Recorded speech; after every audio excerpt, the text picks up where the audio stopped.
Hey Earth energies, Taurus, Virgo, Capricorn, Ascendant, Sun, Moon, Venus, Rising, and those cross-watching, welcome to your Tarot Love Messages.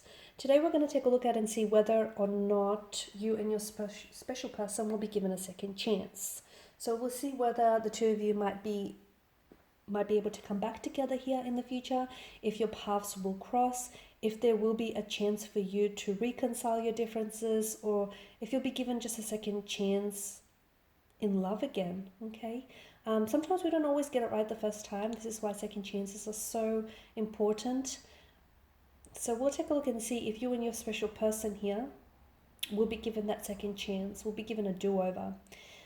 This is going to be a general reading, so guys, please just be mindful of that. If you're after a personal reading with myself, feel free to reach out and inquire. I will list my email just below the video here. So I'll give the cards a shuffle, and towards the end of the reading, I'll also be pulling out one card from the angel answers just to sort of crown the reading and see what messages the angels whisper to you.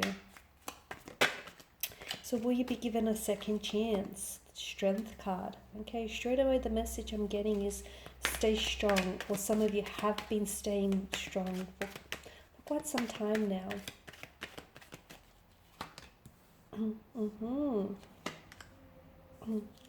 The Ace of Swords, Empress, the Four of Cups, the Sun, and the Six of Swords. Wow, okay.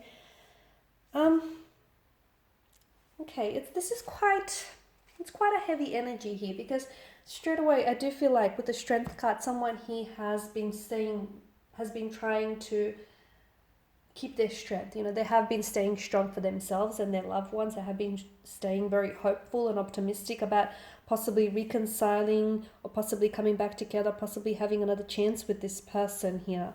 Someone here, I feel like I see someone here has reached out, and I see the other person being not as responsive, or possibly not responding in the way that the other person wanted for them to respond.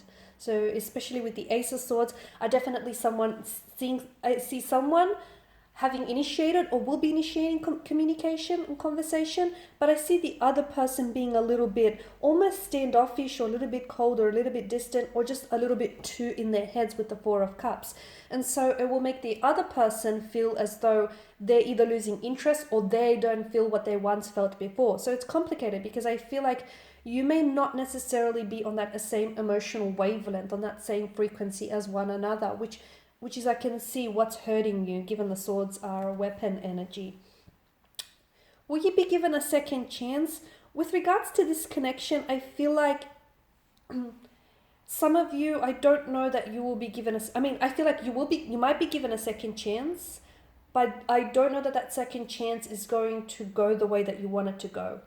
Because I feel like with the Four of Cups, someone here is just too in their head about things. They're just, either they feel too much pressure, or they're just putting too much pressure on themselves or the other person, or they feel too much pressure from family and friends. Someone is in their head so much that essentially it's emotionally complicating everything for them. And I feel like someone here may not be ready. Someone is and someone isn't. And I feel like this is why the scales have tipped over and they're imbalanced. They're not necessarily in your favor. Whilst I do see there's an abundance of emotion, and whilst I do see there is potential for growth, I feel like this is exactly what needs to happen. Someone needs to work on themselves first, because I feel like either your person that you're dealing with may not have the same emotional maturity as yourself, or they may need to work on themselves. They may need to work on a business here, build a business. They may be doing some studying here. I feel like there's something here that they need to work on themselves before. For some of you, I can see that there's children involved. Okay, you've got the Empress, fertility. You've got the Sun, the child in the foreground here. So there's children involved. Maybe your person here needs to build a better relationship with their child, or is working on just spending some time with their children here. Or maybe it's you're the one that needs to spend some time with your children, or build a better relationship with a child here, because children, I feel like, are such a focal point in this energy. For some of you, you are in a separation with this person. You might have been like married or in a partnership with this person, and you've had children with them, and you want for them, maybe a very big part of the reason why you want to come back together is you built a life with one another, and you want for them to improve that relationship with your children here. So it gets complicated, because I feel like the two of you will get an opportunity to come back together. But what I'm seeing is before that opportunity is made available to you, I feel like there needs to be a lot of growth, a lot of healing. Now, you can do this individually, or the two of you can come together and you can sort of help each other grow and help each other heal here. I don't know how your energies work. I feel like it's always important to sort of confront your own pain and your growth individually. But obviously, if the two of you can be that source of strength for one another, that's better still. I guess it just depends the energy fields that you're in. So you will get an opportunity to come back and possibly reconcile your differences or build a second chance with one another. But I feel like there needs to be a lot of growing here. I feel like someone here needs to do they need to learn some life lessons, or they need to do some maturing, they need to do some growing up, or they need to do some healing. They need to build on a better relationship with themselves or with their children. Then there needs to be, I feel like a lot of things need to happen before the two of you can come back together.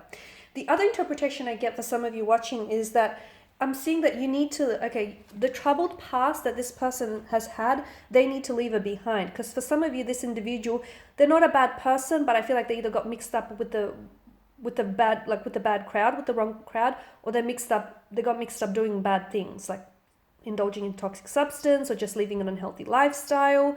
And that essentially created a turbulence in your relationship. So this person will need to leave that behind. They will need to leave that past behind, that troubled past, and sail away from those troubled waters before the two of you can sail into smooth seas.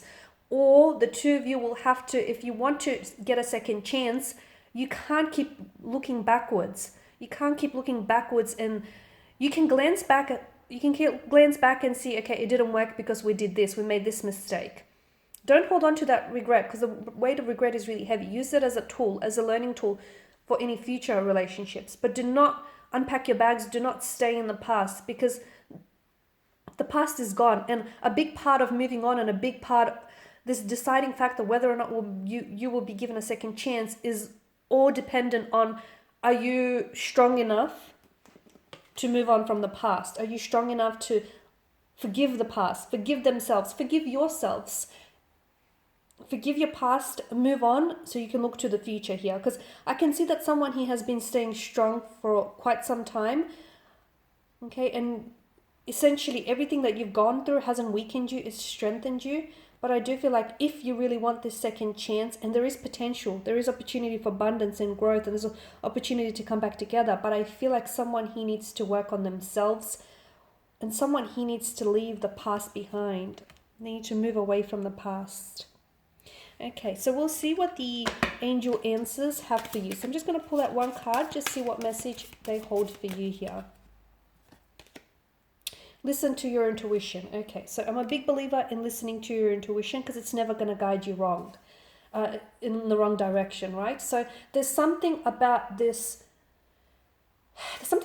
connection here or this relationship in which the angels here are asking you to listen to your intuition. So sometimes your person might not be entirely honest with you, okay, especially about their experiences with the past and whether or not they've moved on. Sometimes your person might be trying to fabricate a truth, or sometimes we see things as we want to see them rather than as they are. So listen to your intuition. If you feel like you're trying to fabricate, your story, you're trying to fabricate your narrative, then listen to your intuition, because it's not going to steer you wrong. Because there's something about this connection that I feel like you need to listen to your intuition, and that's going to be very helpful in possibly reconciling, or maybe in the time frame in which you will reconcile. Like, don't reach out to them if you're not ready. I know you might want to, and your head might say, reach out, do it. Or no, your heart might say, reach out, do it, but your head might say, not right now. You still need to work on yourselves, or you still need some space and some time between one another. So listen to your intuition, okay? Because it won't steer you in the wrong direction. It'll make sure that you'll end up exactly where you need to be. Alrighty, my lovelies, and these are your messages. I do hope that these have been helpful for at least some, if not all, watching. Thank you guys for watching and listening. Please show your support by subscribing to this channel, liking, sharing. I, of course, will be sharing with you more tarot love messages, so do stay tuned. And for those of you after a personal reading, feel free to reach out and inquire. Otherwise, bye for now.